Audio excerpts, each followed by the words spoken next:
الله الله، ليه الغلط ده بس يا ست هاني؟ اخرس خالص، مش عايزه اسمع صوتك. خرست خلاص. ايه في ايه؟ بتزعقوا ليه؟ مفيش، كالعاده بواب قفل ما بيفهمش. معلش يا عم عوضين، روح انت دلوقتي. حاضر يا باشا. استنى يا زفت، خد تروح وتيجي بسرعه. عارف لو رحت كده ولا كده هقطع خبرك. جرايه يا منال، في ايه؟ اتكل على الله يا عم عوضين، اوعي. ايه؟ في ايه؟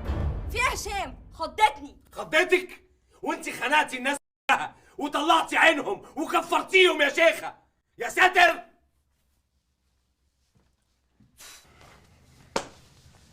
بجد انا مش مصدقه انت ازاي ظابط وفي امن الدوله. ولا ايه؟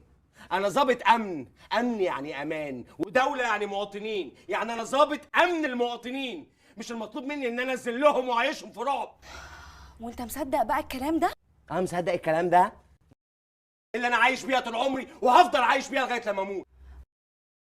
بس يا ريت ما تقولش الكلام ده لحد من صحابك، وخصوصا في الشغل، علشان يا حبيبي مفيش حد يقول الكلام ده غير شاعر، رسام، صحفي، مش ظابط في امن الدوله. يا دي امن الدوله، الدوله اللي مجنناكي. هو انا لازم ابقى دراكولا وامص دم الناس عشان ابقى ظابط امن دوله وعاجبك؟